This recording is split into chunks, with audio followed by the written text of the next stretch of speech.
everybody, and welcome to another episode of the Smashing Skull Sessions. And before I start, a big shout out to our main sponsor, Rising Suns Brewery, who brew fantastic beer here in Cork City.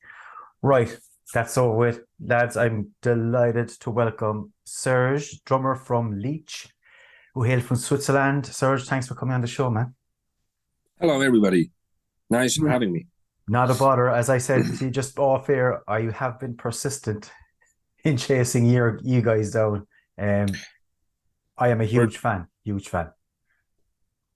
great, man. Thank you. Actually, well, it's a tough job to catch us. Actually, as you might see, or I found out the last couple of years. So I found out. yeah, I mean, I've been in contact for maybe over a year, but I never got to pin you down. But look, it's happened, and I just again before we go into all the music and what's in store, like I just want to tell you like what your music has done for me, because if we okay, get there one day, would you please open the gates? That album when that came out in 2012, I think it was probably sure. when I had just gotten into my post rock phase, and that album fucking blew my mind.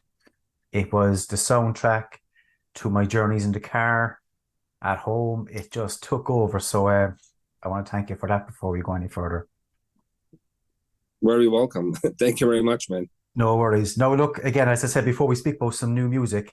I just want to go back on the older stuff. I know we can go back always as far as 96 for instrumental, like I mean, which is 27 years ago, Serge.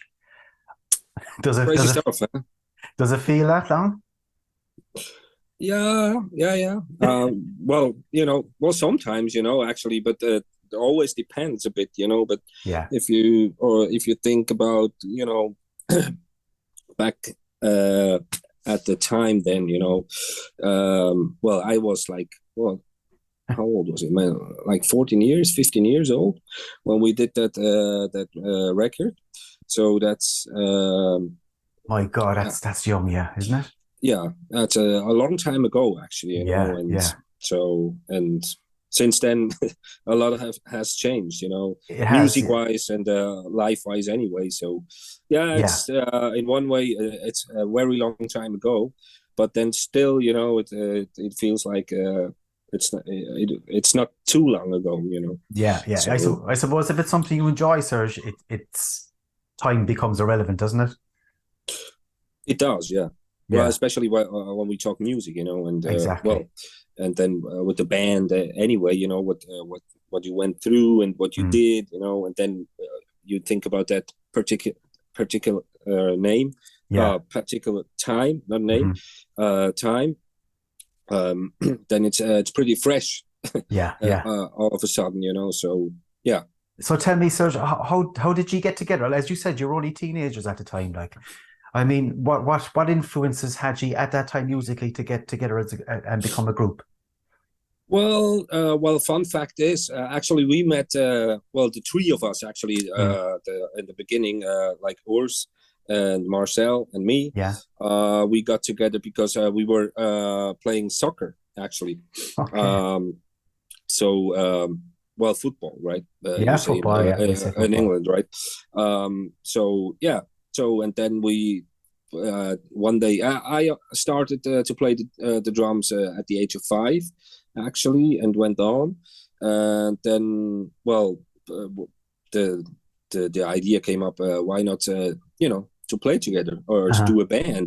Make a band. So the guys picked up the guitars, and then we started rehearsing. Yeah. At my house in the, oh, how you call that, where you hang out the clothes and stuff, like in the basement. Yeah, yeah, um exactly. so yeah, so and we started off with covers, like I was back at that time. I was really into Deep Purple and Pink Floyd, and Yeah, yeah, as yeah. well as metal stuff, like Pantera and Hmm. Sepultura and all that stuff. And So like you mentioned there, even Serge, like for someone 15 and 16 years of age to be that interested in the likes of Floyd back then, yeah, it wouldn't be the norm, I would say. That's music people seem to find later on. Granted, the Pantera stuff, yeah, I get it. I get that. yeah. But Well, actually, my dad, he was a professional musician, Okay. but did some other music like back in the 60s, Hmm. 70s. So and he had a huge collection of records, you know. Okay. So and then actually my brother and my sister, they were into music as well. So they had also like you know, records and the hi-fi, and Yeah. so so I, you know, I listened to their music actually, you know. Okay. So And you were influenced by home, so as well, what was happening at home. yeah, Mm. sorry for that. No, no, no worries. Yeah, that's right. So Okay. basically that was or that's kind of my musical background, you know. So yeah, so Deep And Purple mm, was pretty much my first big band I really felt in love with. okay, so the likes of instrumental, we'll say now, and around that time, before the Stolen View, we'll say, right? We'll try and sort of break them up a small Yeah. bit. What were you trying to accomplish back at instrumental? What musical genres and tastes were you trying to get out there in your music? Or, did you have a sort of set plan at that stage?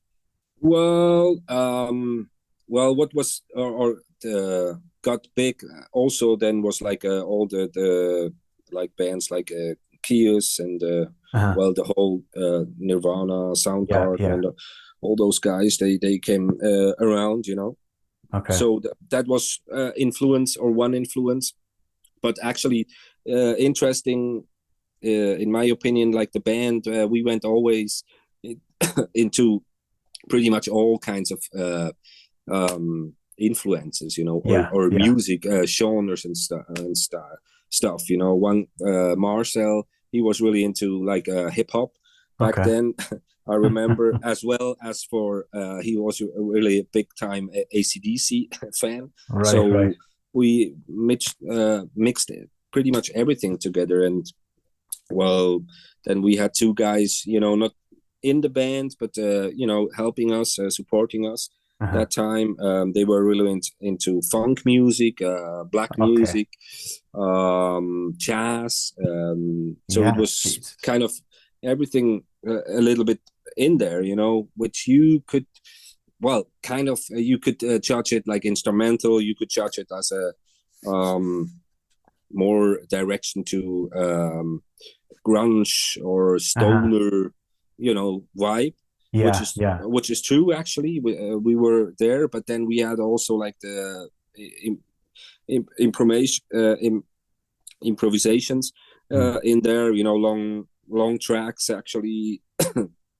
Some, yeah, even some Floydish Yeah. sections in there. So yeah, so it Okay. So was. you were just drawing inspiration from all over at that time with what was influencing you. Like it wasn't, you weren't Yeah. setting out to be anything specific yourselves.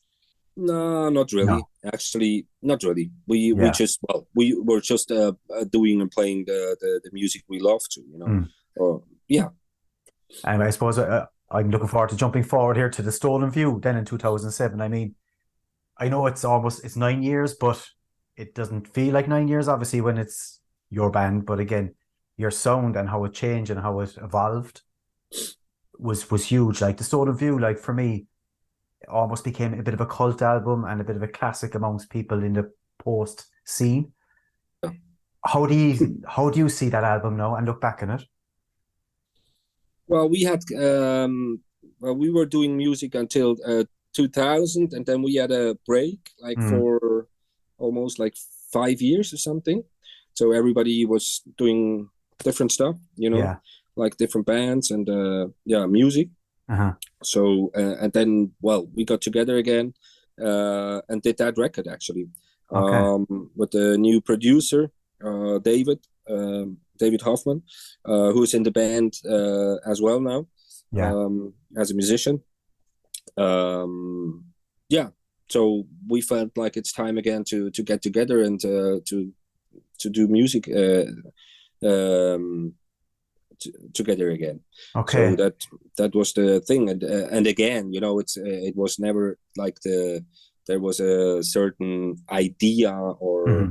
you know that it has to has to be like this or sound like this. That's never that, and was never the goal. Actually, we were just we went just for the music. Actually, and everybody threw in his part, and then yeah.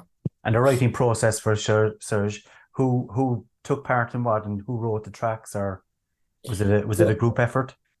Yeah, it was back then. Actually, it was most of the time was a group effort, and then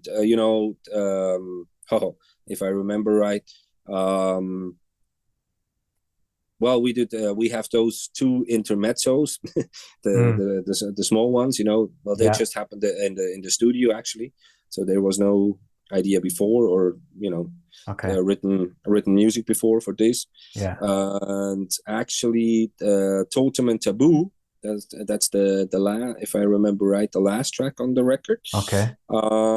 This guy was around since like 10 years. We wrote that track 10 years ago, but it never made it to a record, because actually that's an interesting story there. Yeah. We started this actually, and it was like, I don't know, 5-6 minutes long, and on the record it's about 20 minutes long. So actually, over the years, it's quite evolved. Let's put it that way. It has grown arms and legs. Yeah. Yeah. So after like 10 years, we it felt right to record it. Actually. And when you look back at that album now, Serge, I know you remastered it again not too long ago, I think, and it still sounds fresh and it still sounds very relevant. Do you still look back at that album fondly? Sorry, I didn't understand your question. Yeah, sorry. This album, I think it got remastered at one stage or reissued. Yeah, remastered. Yeah. Yeah, exactly. And I suppose it's whatever. What is it now? Almost 13, 14 years old. Do you still look back fondly on that album? Are you happy with the output? Yeah, of the original one, you mean? Yeah. Yeah, of course. Well, it's a bit no, it's perfect. It fits that time, Exactly. Exactly. But then if you look if we get there, which is the next record coming up, obviously we evolved in sounds and dynamics. Actually, they were already, it was enough, or there were a lot of dynamics, but then in the mixing and the process, it lost a little bit, in my opinion. Okay. But still, it was good, But compared then to the last ones, or the next one, if we get there, it's much more dynamics in there, which I personally I love better. Yeah. Again, I suppose bringing us up to that album, if we get one day, for me, it's one of the greatest post-rock albums I've ever heard, and I mean that is probably in my top 10 albums of all time. So melodic, uplifting, emotive, beautiful soft crescendos, drifts and weaves. It's a beautiful album. Like, was that a difficult album to write? Because, as I said, the Stolen View seemed to have gathered a lot of momentum, and there was a bit of hype around you, and I suppose this was a big album next. Well, yes and no, actually. We never, took like anything from the outside anyway, what people expect or from us, that's never a problem. Okay. Our egos are so big. No, I'm joking, man. No, but actually, the task, or our task, is most of the time is going on, like going forward in a way. Like if you notice that, just a very, very small detail, but we never had the same logo, from our Leech. That's right. It always changes. So it's a bit difficult to remember for outside, or if you want to find the Leech again, like Yeah. if you the branding actually. Exactly. So we never were like interested, maybe put it that way, in that way. But then talking about music, and evolving or doing new stuff, actually, it was quite a process, actually. To do that, and then, but still, like it turned out very, very good in my opinion. Especially sound wise. I really like that record a lot. And again, the writing process for that album, you had what, nearly, Jesus, was it another 5 years again between The Stolen View and this? Yeah. Like, were you still always together as a band then, or was it a case that you take another break? No, we were going on all the time, actually. Yeah. So there was no split like before The Stolen View. But still, actually, writing was like we were writing for probably like almost 3 years, actually. Right. The whole thing, but obviously with the with breaks in there, and then reviewing again, and yeah. Okay. And out of curiosity, have you a favorite track on that album? And if we get there, I know, I suppose that can change constantly. Like, but is there ever a track that you'd always say that was one of our best? That was one of the greatest tracks we've written and put down. Yeah, that's a tough one. Well, Echelon. I really like Echelon. Yeah. And then Endunium. Endunium. It's the closing track, is it? Actually, the closing track. Yeah, it is. Beautiful track too. Yeah. Yeah, maybe those two. Yeah, but it changes. It changes. Yeah, it does.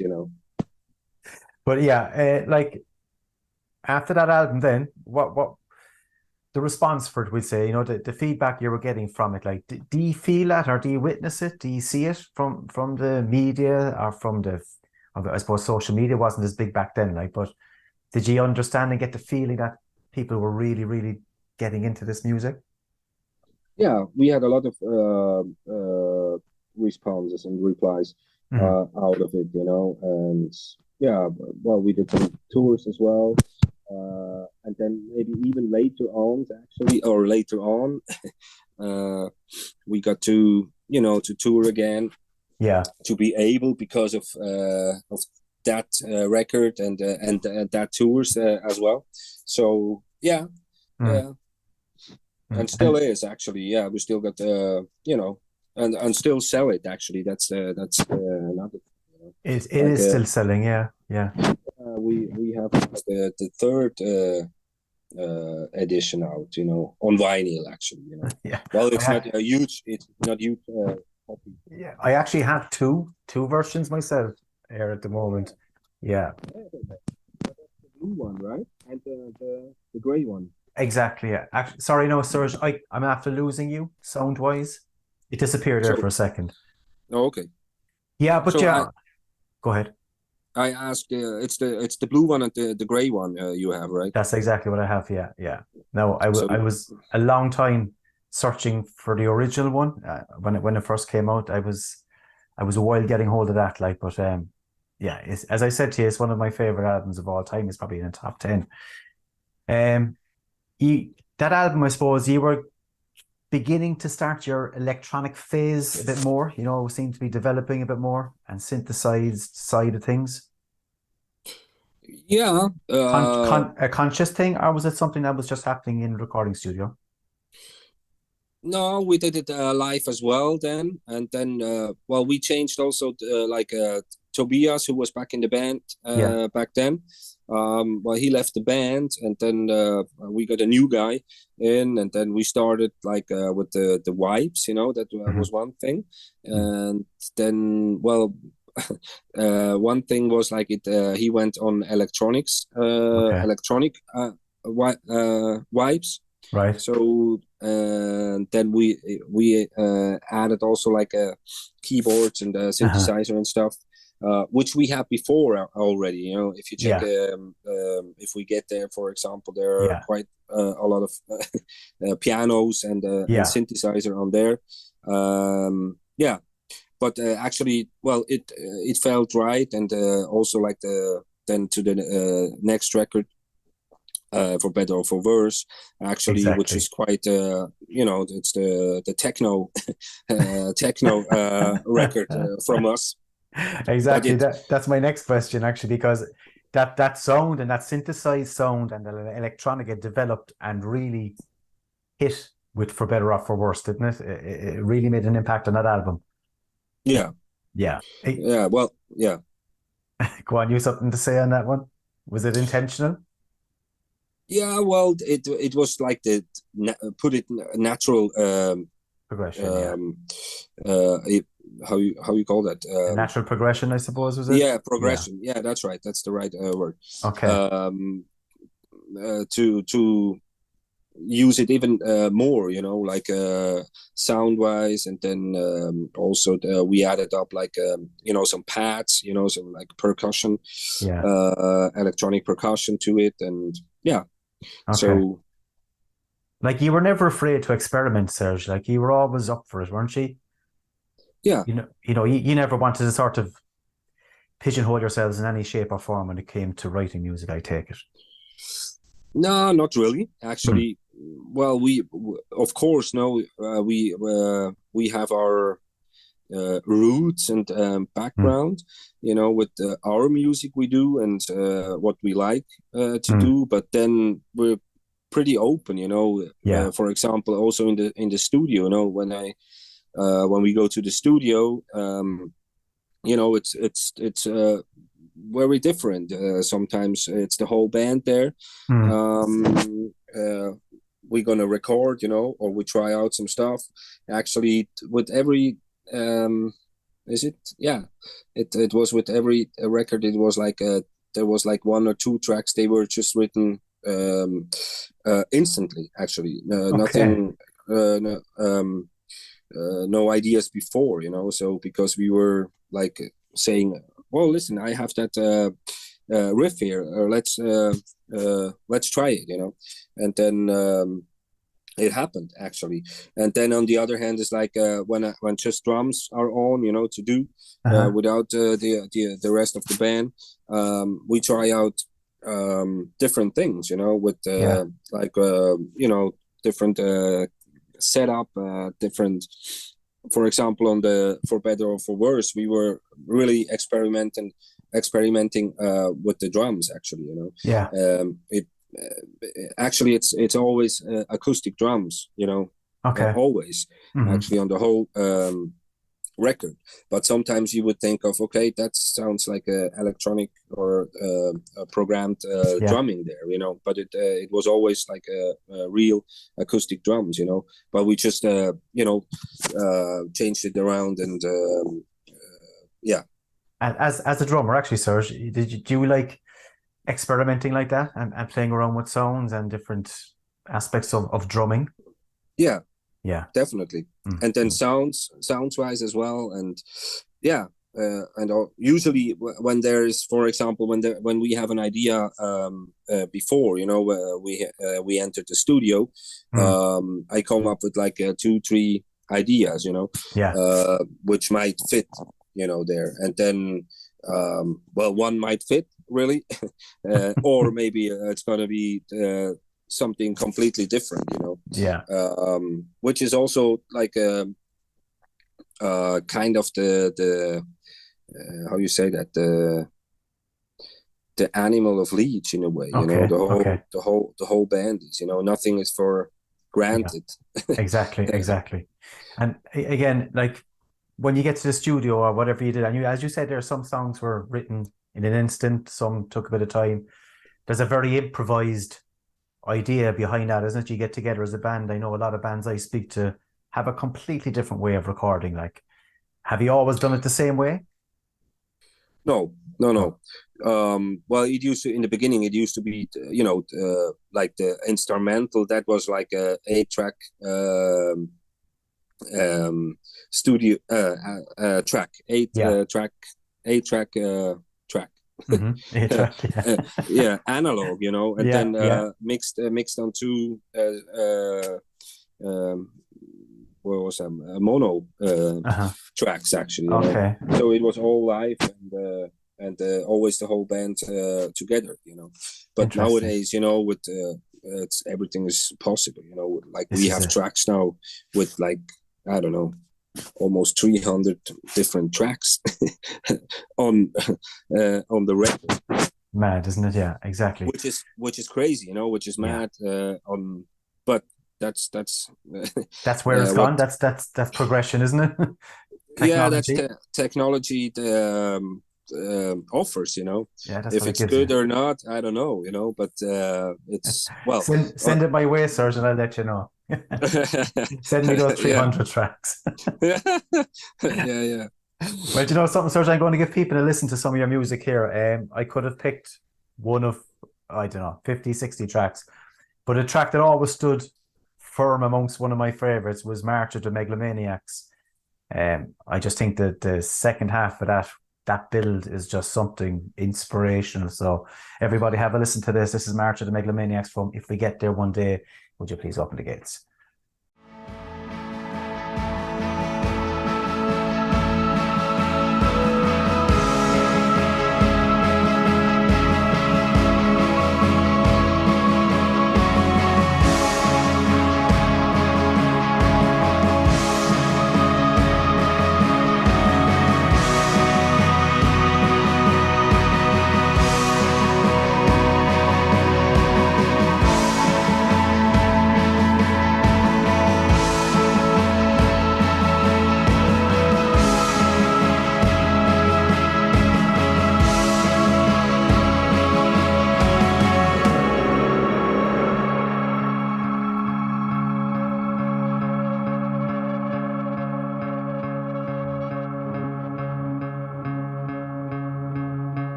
So there you have it, guys. That is March of the Megalomaniacs. I mean, what a track, lads. Anyone who knows this band anyway would have heard this many a time. But geez, and if you haven't, just get on their Bandcamp pages, go checking out all their back catalogue.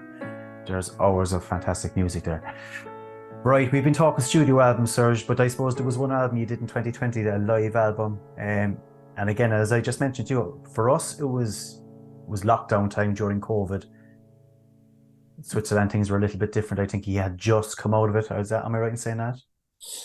That's right. It was the first day. What was it? 6th of June, 2020. 6th of June, yeah, exactly. Yeah. When it was it was announced before, but then it was announced that it's over. Lockdown is over, and it was the first day when it was allowed to do shows again, actually. So and yeah. So, and I thought before, like, well, they announced it, I don't know, like maybe 2 weeks before. So, and I thought, man, that would be a good day to do a show, actually. Yeah. Was it always going to be a live recording? When we play? Yeah, when you played that evening, was that always a plan to record it live and release it? No. We just we thought, well, let's do a live stream. Actually, that was the idea, you know. Okay. Well, we did actually, so that happened, and then, but then, you know, if you do that, you have the equipment anywhere there to do a recording, you know, and then after the show, you know, after not playing for like, what was that? Almost, oh man, that was almost 19. Well, we were in China in 19, right? And then, almost one year, you know, we didn't play. Yeah. And and so that was the first show again. Wow. And it actually turned out pretty good. So and turned out when very we were, good, yeah. Yeah, actually, when we were listening to the recording, we thought like, well, let's do a record out of it. So that came up after the show, actually. Yeah, because again, I know I'm full of praise for you lads, but as live albums go, that is one of the best ones I've heard in a good few years. The quality in the production, just the atmosphere that's in it. There was something special about that evening, I would think. Was there for you playing it? Oh yeah, man! It was really kind of special, you know. On one hand, it was a regular show, of course, you know. Yeah. But then, you know, you could really feel, you know, the vibe, you know, with the people, you know, being able to go out again and exactly. to stay live or go live, you know, be live and listen to a band and the get back to some form of reality, like, isn't it? Yeah. So that was really, really special, and it was at the end. It was a real big fucking party, you know, because even we're not a party band at all, but you made an exception for that one. Yeah, that's right. Yeah, brilliant. But I'm going to fast forward to the know. You've released a track, Pick a Cloud, right? That's right. We actually reviewed it on the review room a few weeks back. But is it a song from a forthcoming album? Yes. Again, this progression with electronica and with synths, and like this track is very, very mellow, very soft. Is that a sign of things to come, or are you throwing a curveball there, Serge? Yes and no. Right. Well, this guy is really mellow, I would say, you know. Yeah. It's the mellowest one from the upcoming tracks, actually. So, okay. But then on the same time, you know, it's kind of going back to if we get kind there. Of put it the old Leech or the older Leech, you know. It's not the old Leech, but so yeah, it's going to be kind of both music. Yeah, you're keeping this wide open. So you're keeping it wide open. Yeah. Well, you have to, you know. It's because, well, doing always the same is kind of, you know, or it might get boring, you know. Like if you play for I don't know, 20 years the same track, Yeah. Even if, well, we don't have to, or nobody has to, but if you're really big, you need to play the tracks, right? Yeah. Or Yeah. the Exactly. tracks, but this might become very boring usually, Okay. So Well, at least it is, that's a problem with us, we don't like to to keep with this the same stuff. Even with old tracks, we try to evolve with these, or change them, yeah. into something more, I don't know, Yeah. interesting for us actually. That's what I was just going to say, actually, because I would expect you to do something a little different, because that's been your way over the last 20 years. You've never sort of stood idle and done a repeat album. There's always been something. There's always been progression, development. You've embraced technology, which is fantastic. It's good to Yeah. see. It's good to see. Yeah. Again, like you're together 25 years, right?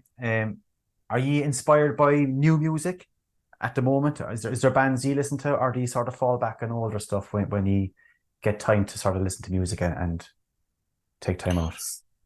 Yeah.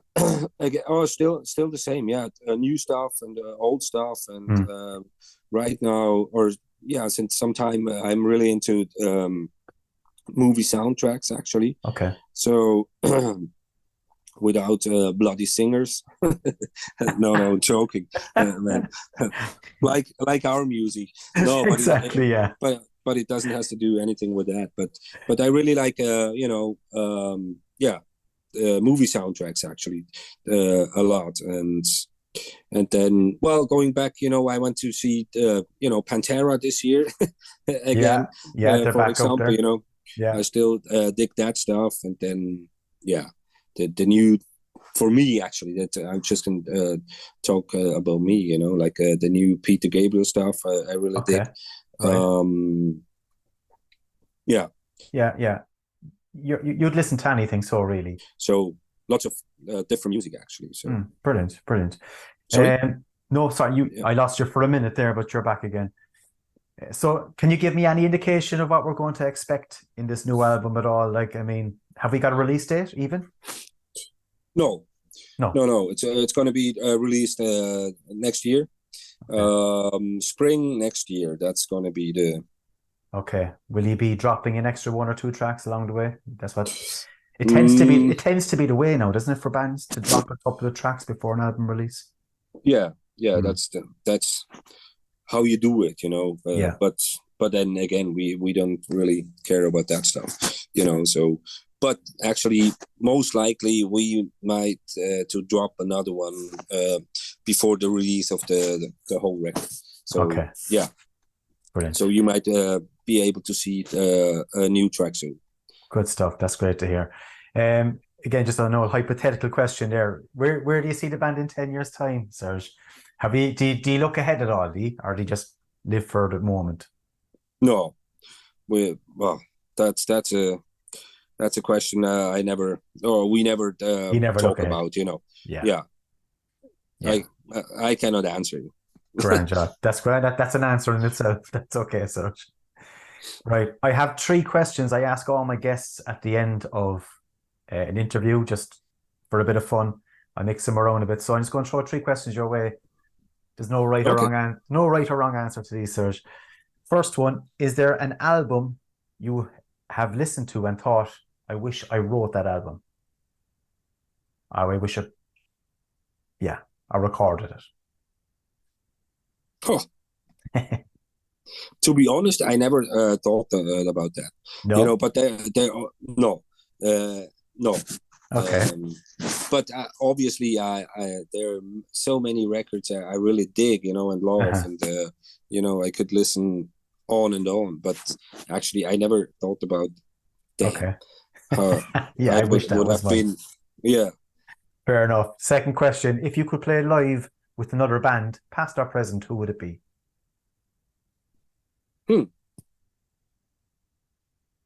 That would be maybe.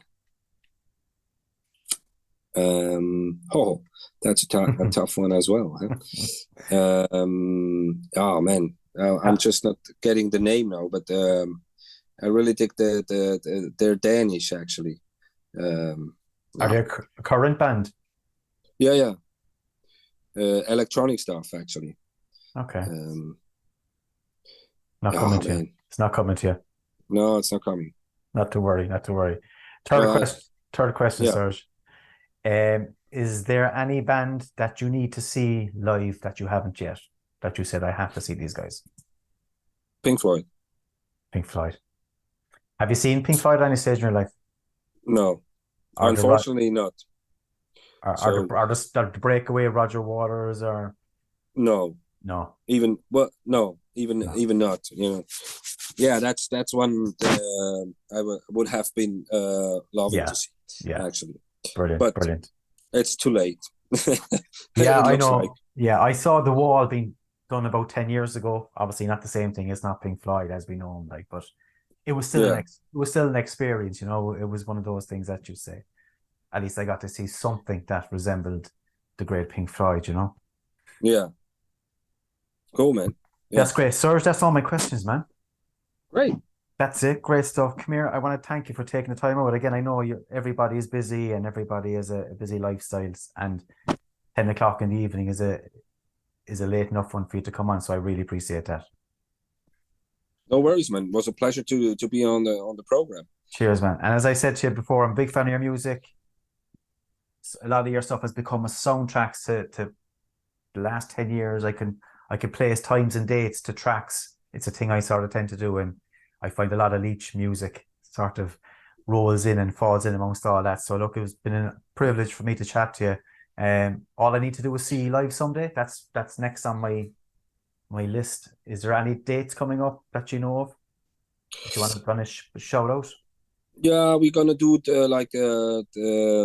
in what's that? 18th of November. We play a festival in Germany, but that's the only one we do.